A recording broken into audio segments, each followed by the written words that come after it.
Hello, bună ziua, buongiorno, buenos dias, bonjour, and welcome to the Human Protocol of Avexa podcast. I'm Theodora Savlovschi-Wicks. I'm the founder of Avexa Partners and your host. The idea behind Avexa is pretty simple. We're here to shine a light on the individuals inside the drug development industry.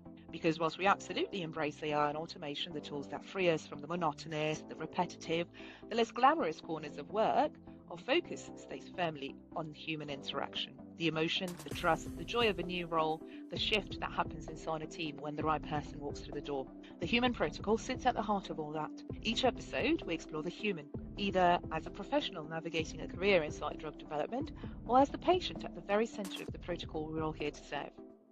In today's episode, we sit down and have a really interesting conversation with Anna-Liisa Parts, who was previously a CRA and who has co-founded and co-leads Menken Trials, a tool developed by CRAs for CRAs. Let's dive in.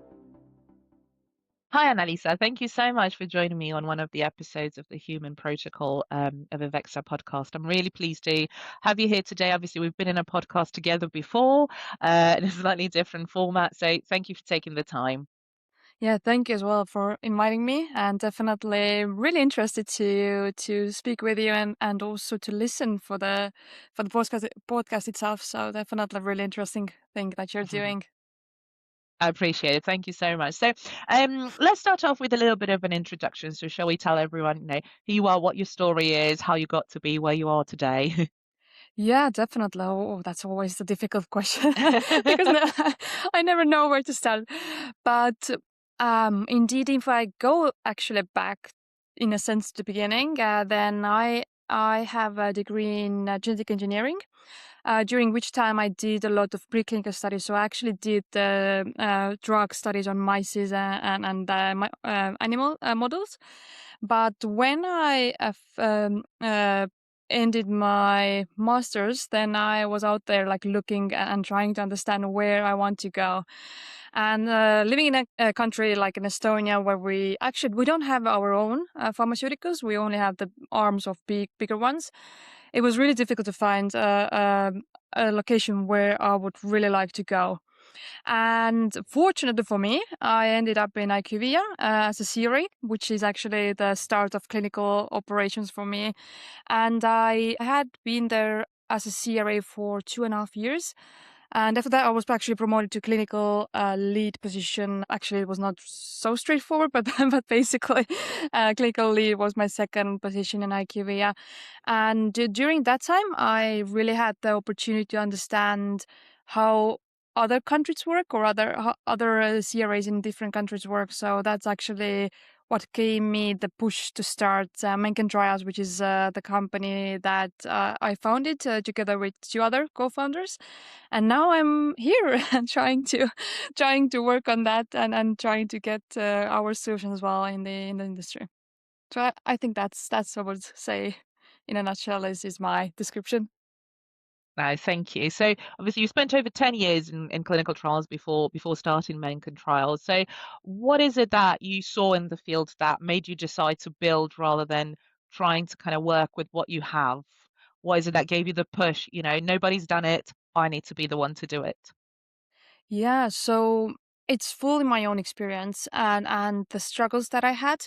I think whoever is maybe following it, then definitely they have seen how I have multiple times stated how I was responsible for 12 studies.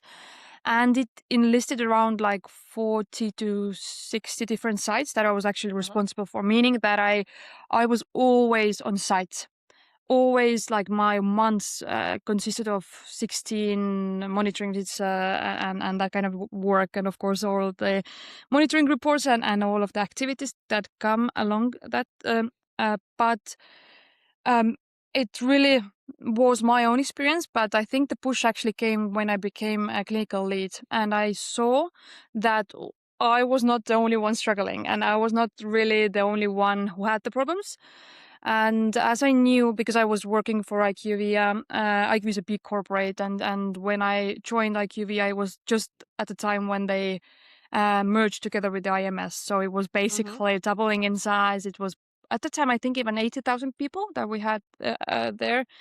And I knew already that if I try to do it internally, for example, or try to maybe find a way to build something internally, it will take a lot of time. Mm-hmm. And even to get, I think, somebody on board there, that would be taking quite a lot of time. So I fortunately had the luck to go to my brother, who is another co-founder, to ask if even this kind of things that I'm thinking of, are they even possible? Because I didn't have any technical background myself. And we brainstormed. He also invited one of our old schoolmates, which is the third co-founder. And that was the start of it. So we just saw that it's easier to do it basically separately from or as a company itself than to try to do it internally, for example, Mm. by me or by me and some of the colleagues that I used to work with, like in IQVIA. So it definitely, I would say, that was the trigger for me to start the company that we now have. How fortunate, though, to be able to do that with your brother. Yeah, definitely. Definitely. Blessing It was or a really nice. curse? Yeah, but I think we have had always a relationship where we have collaborated really well in a sense that, and we are have been like, of course, brought up the same way that we want to do always like wanted to build companies because our dad Mm-hmm. had his own company that he built from the start, and we have like the same drive, so it was a little bit easier to start with. Yeah. Oh, that's amazing. So entrepreneurship is something that runs in the family Yeah, then. You always knew one day you will build something of your own. yeah, that was the hope. Yeah, definitely. Okay. And can you tell us a little bit more? What is Menken Trials trying to solve? What is the issue that the company addresses? Yeah, so our like full focus is currently on essential documents, so document management, ETMF and EISF. And what we are doing differently is that we actually, because we know that documents and the document management itself is really undervalued in trials. We know that CRAs usually might not even get to do the reviews because of the lack of time that they have, or the DMF manager will take months to 3 months to review documents and so on.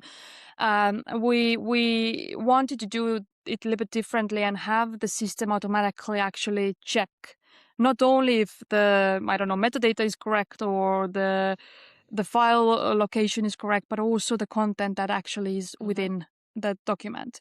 So all of the basically, if the CVs are up to date or the CV signed, if the delegation and the CVs actually match and so on. So basically, like all of the work that usually is done or the checks are done by CRAs, now we have embedded them into the platform. So basically, like a virtual CRA, I would call that, Mm-hmm. who is doing the initial check. Because the reason, like, why we see, like, it also, as I mentioned already, it came from my own experience. Mm-hmm. But when the sites, for example, get the right away the feedback that something is incorrectly done or needs to be Mm-hmm. corrected, then they are more willing to do it right away than rather than three Right. months after they have uploaded that. So we have seen a really big shift in completion, or like we Mm. call them compliance.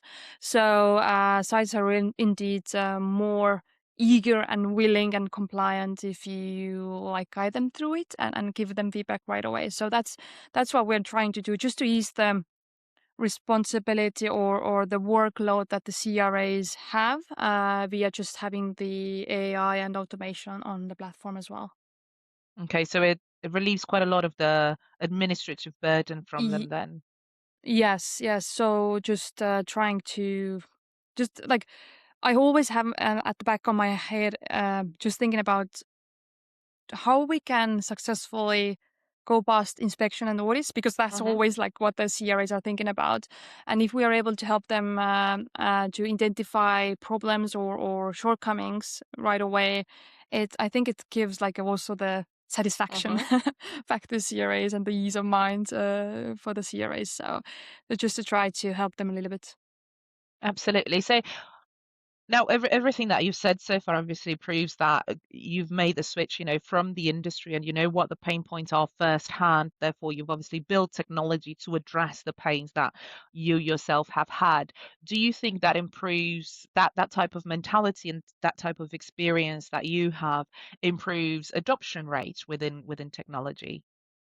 Uh, so adoption rate, I would say, it definitely not maybe even adoption, no, like it will go under adoption rate definitely, Mm, but I would say even like the willingness to use, mhm, because usually if we're saying that the TMF is in a study, then it's decided by mhm, the CRO or the sponsor, who most probably will use it a little bit like less, mhm, but still for the study teams, it's important that the site and also the for example, the CRAs are actually working with this tool and upload the documents or fill in the logs and forms, and that definitely that we have seen. So I think it's like helping in a sense to complete the study or helps to yeah. get the study completed. So that's definitely I would say of that.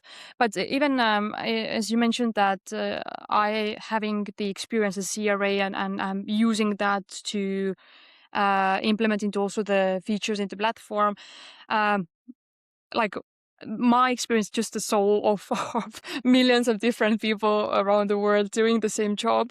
But what we indeed have done is we have incorporated the feedback of end users. Mm, We are not building, in a sense, the platform for sponsors or the project managers from the CRO or the CFO from the CRO, but actually the end users. So that we have done and we continue to do throughout, just because I think that's the core to get the people speaking about your platform, and if they mhm. like to use it, if it's simple, intuitive, then like you don't see the bad word out there that can happen if you focus on another group of people. That's really interesting. And I think we are, as an industry overall, perhaps with so much tech being built at the moment, right? It is a very noisy and crowded market space. And I think I speak to a lot of people on a daily basis, both, candidates and clients who talk about technology that is built by tech people that isn't necessarily Uh-huh. built by industry people. And therefore, there is quite the big gap between where the issue really is and what is being built for it. And I think, obviously what you've done is quite unique in that sense. Yeah, definitely. Like for us, it's also a struggle in a sense that we just Mm, had yesterday a person coming up to us who is not like fully from industry but works with academics trials and studies, mhm, and he just had gone to a conference and saying that, oh, another company is doing the same thing as you, and I was like, mhm. okay, and like what's company? And of course the company was doing something different, but because the person was not fully Yeah. from the industry. And then I had a look into the background of the company, like who is the founder and what they're doing, and basically the person who is the CEO was formerly owner of a company who did Google Ads, and I was Right. like, Okay. It's very oh, different. totally different, no experience in the industry. Now saying that they have built like as the basis EDC, TMF, CTMS, like all of these tools. And I was like, okay, again, like it's also difficult for us because they are still considered as competitors or doing the same thing, but it's totally different if you don't have the background because you don't actually well understand what are the shortcomings or the gaps or the needs for these Mm. people. So, and you, even if you speak with them, it's difficult to exactly Really understand what they understand. mean. Yeah, what they mean by some like phrases or some things, what they are saying. So, yeah, it's definitely a difficult thing also for us, but not only for the end users. So, but yeah, it's not really. After the COVID and all of the boom, definitely there was a lot of companies coming up with Mhm. zero background in clinical operation or even in the industry, I would say even. So there's a lot of competition, but I believe obviously speaking the same language as your end user is incredibly useful and is a huge Yeah. USP because you're not another tech company. You're a purposefully built clinical operation Yeah. medtech organization. right? And you've got a purpose, and you started with that purpose, and that Yeah. insider knowledge that not a lot of people who have built tech actually have. And I think Mm-hmm. perhaps there is a little bit more of a shift in the industry now, where I've seen a lot more product being built with the voice of the consumer in mind, and with the Mm-hmm. voice of the consumer, the end user, actually woven through the product development process. Yeah, indeed. And that should be that. Like it should, if somebody decides to build something in industry, that should be the first thought of them. Like, how can I incorporate the people who actually will be using that? So that's definitely, I think that if somebody wants to build something, then definitely should take that into account. What was it? So obviously, Menken is now, starting to get very well established, and it's becoming better known. Throughout your journey so far, what lessons have you learned from building a medtech in this community? Have we got Well, enough time? indeed. Oh my God! If somebody like I'm always thinking about that, and then as the same example that the new company that I was just speaking about from the Google Ads background, I was thinking just poor him, like He doesn't know what needing he's got need. himself into. He's still at the beginning of the Mm, journey.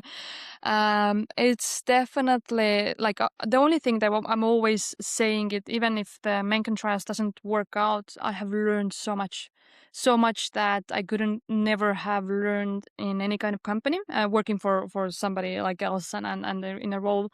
That's definitely what I'm really thankful for.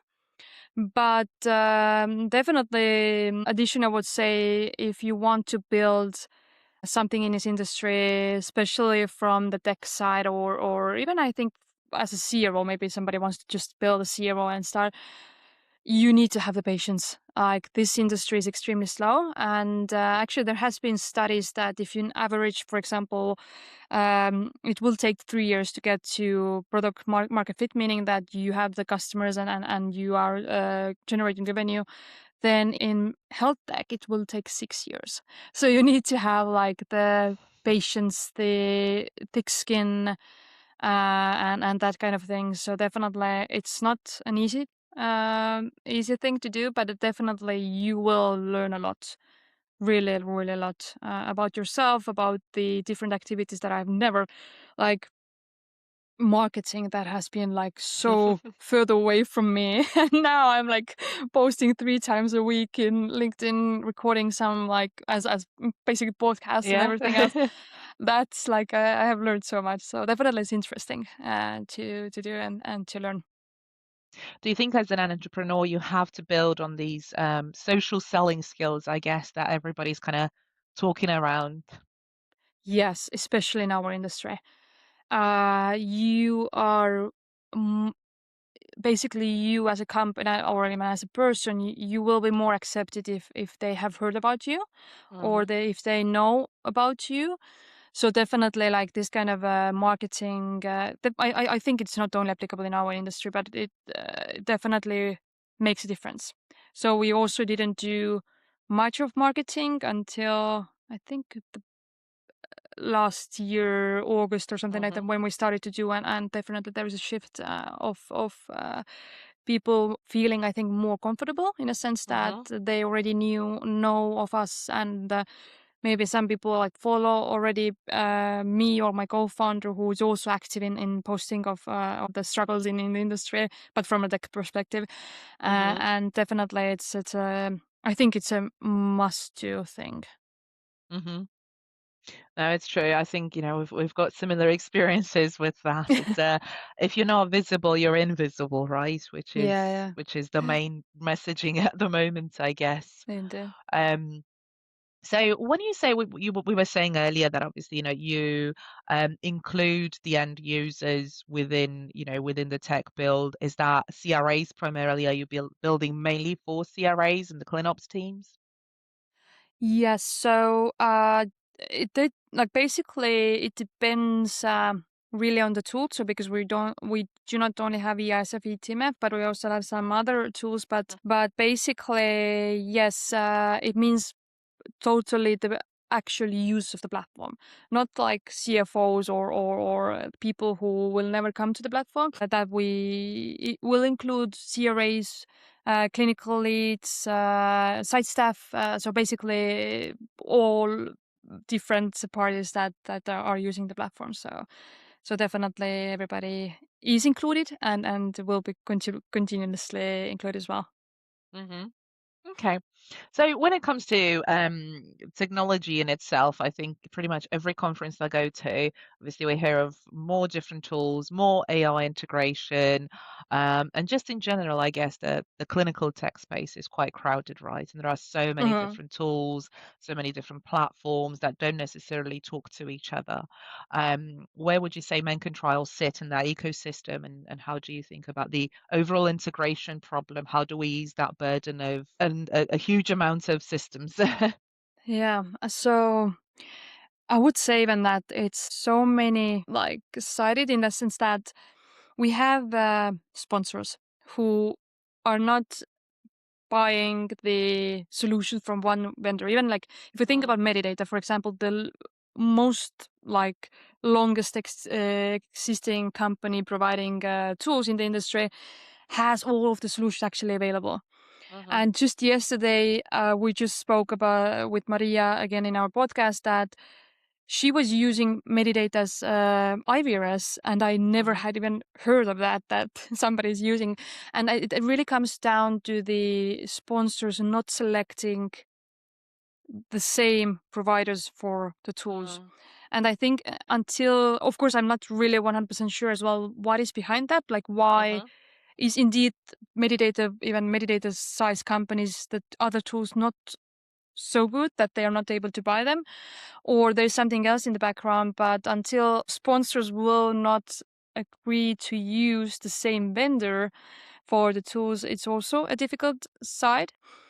But additionally, if we even think about the vendors themselves and say, let's say that indeed the sponsor will take from 5 different vendors different solutions, also the willingness of between these providers to integrate with each other is as well limited. mm, And I think it's I know there was a movement, I think it was now 3 or 4 years ago, that person actually studied, I don't remember actually anymore who that was, but basically that there should be more willingness to integrate into each mm. other and not like block other or the data flow from one solution to another.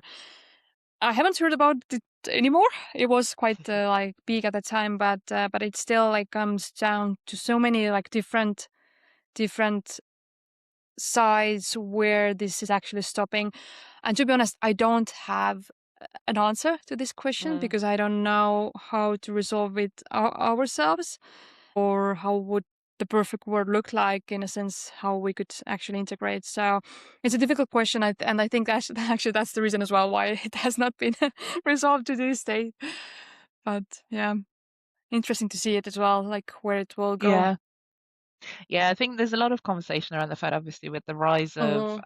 also with the rise of different coding AI technologies.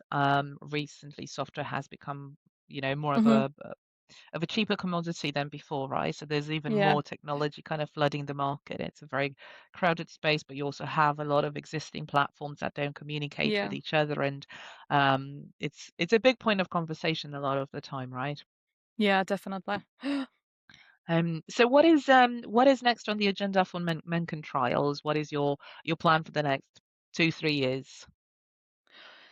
Yeah, so we actually like our aim is still to continue helping. Like we are currently on the essential document side, but we still want to continue to find ways to help CRAs because I have been a CRA. I have seen the struggles, and I think I have spoken quite a lot about how CRAs are in a sense alone, that Mm, they nobody cares about. Okay, nobody is maybe too strong a word, but people do not really care about if they are struggling, if mm, they are burnt out, if they have too much to do, if they are have a backlog. Everybody's basically like, why haven't you done this? You need to do it. Like the mm, negative word is really strong there. So we definitely want to continue to try to find ways how we can help to automate the work of a CRA, and I really mean like in a core level, like what I used to do, which was really repetitive, really like time consuming, these kind of like activities. So hopefully in the future, I have found a way, or we have found a way to do that, and we can actually help the CRAs to. What I always love to say, and what I really like valued at the time when I was a CRA is we had time for, I don't even know how, but for some reason we had time when we actually sat down with the sites and had coffee, had cake, had like this kind of like personal connections with the sites, and I would really love to bring that back and not have this like 15 minutes and quickly get everything done, but actually have this good collaboration and the possibility to actually build the collaboration for CRAs because they now have the time to spend time with the sites.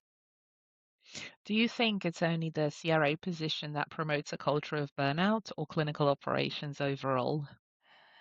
So I think that that's definitely because I have been in the clinical clinical operation like management team. And definitely there is burnout. I will not say that there is no burnout. That's definitely true. But from my own experience, clinically it was way easier than being a CRA because you were like basically an orchestrator. You just like followed up the CRAs and try to understand where somebody was at the time and what they need to do. But as a CRA, like all of the it's like the responsibility that relies are on your shoulder because you are responsible in a sense for patients. You are responsible for ensuring that the sites get the study done correctly and no problems with that. I think that the emotional struggle is bigger there than, of course, I'm not like saying that there is no problems in clinical operation management teams, but definitely it's I would say a thing that we definitely are as well interested in a sense that we know that as I have done the work, there's a lot of things to automate as well. But yeah, as I'm really passionate about the CRAs, then we start there and try to find the ways to help them first. But definitely, clinical operation itself is really interesting, and there is a lot of things that can be done with the solutions that now are available for people. So ultimately, also automating to allow more for the human interaction, right? Yeah, definitely, and even just the possibility to have like the administrative work that takes so much time to be taken away because it's quite often as well that if you have the overload, you most probably will make mistakes in a sense that you forget something or you just quickly try to get it done and you have like a limited oversight. But also indeed to just help the possibility to have the time to communicate and to have the maybe more a friendship with the between the CRAs, like the CRA teams and the clinical operation management team as well. If you were to do it all over again and to start from scratch, would you still start at a in a CRA position? Yes, in a heartbeat. Like CRA position for me was the most amazing part. I would still. I'm always joking with my previous boss or a manager from my career that I would love to do a CRA work again if I have like really good sites and I don't have like the negative communication, and I would really like to do it again and indeed see like the things that you learn and the value that you learn from that position is extremely big. You see and you understand so much that a lot of people might never understand, even though they're in the industry. So yeah, definitely. I speak to a lot of entry level individuals who are looking at, breaking into the industry for the first Hmm. time. What advice would you give them? Just kind of be prepared. Yeah. What's coming for them? Yeah. So even regarding, I think the most and we have spoken about this as well in our podcast. The most what I felt when I graduated is that I felt that the world is open for me. Like everybody will have me and actually like invite me to work for them. Of course, the reality is totally different. I would say for a graduate who actually wants to get into the drug development industry, you need to start networking before you graduate. You really need to get to know people from the company. Most probably they, of course, will move around. They will not, even if you meet somebody from IQVIA, most probably they will not be at IQVIA when you like graduate and want to go in the industry. But they might be in another company that also might be recruiting. And the reason like why I'm saying why you need to network is because today's like economy and the industry, the way it is currently, it's extremely difficult to get in from without a referral. So if you know people and you get a really good connection, then definitely use that to tell them that I'm really interested in this position. Can you maybe contact your HR and see if it's actually open or if it's something that I can additionally provide to this person just to show how interested I am. So this kind of like this kind of Proactive approach. yes, proactive and definitely networking is the core. Even if you are not graduating but you just want to get to the industry, same thing. It's really difficult to get into the industry and it will take a lot of time. So definitely try to network, and once you are in the position as a CRA, for example, then just observe, take everything in. It's just really interesting. It's a lot, like definitely at the first, I would say, few months you will be overwhelmed because there is so much information coming in, but it's all so interesting and it's really like valuable that you will learn there from. So definitely just be open, ask questions, try to maybe shadow, even not only for the CRAs, but if you have a clinical lead that you just maybe can shadow and understand what they are doing. So definitely try to use this kind of opportunities. Thank you so much. This was absolutely fantastic, and it's been really interesting to kind of hear a little bit more of your journey. So where can our audience find you if they'd like to Yeah. have a conversation? Where are you going next? Yeah, so always everybody can reach out to me via LinkedIn. I'm always I have no rejections on any kind of connection requests because I always like to as well broaden my network. Definitely you can write to me there, but also the conferences that are coming up. So perfect one is of course coming up as a CRA Connect Live, which is happening in Barcelona. And definitely if CRA is currently listening to this, or even clinical operations people, then definitely recommend to go there. It's really as we before we started the broadcast as well, we were saying that it's really an intimate like clinical operation conference coming up, and really usually you will only see the BD people coming there and trying to sell their products, but it's actually over a long time where clinical operation team is coming together and actually sharing their experience and their knowledge. So I think it's extremely valuable. I'm really looking forward to meeting in person as well, and I'm Yeah, really indeed. looking forward to just speaking to over 200 CRAs in person as well. That'll be Yeah, fantastic in a indeed. sunny Same. place like Barcelona as well. Yeah, indeed. Indeed. Thank you so much, Anna-Liisa. Yeah, thank you as well. Really, really awesome to have be there.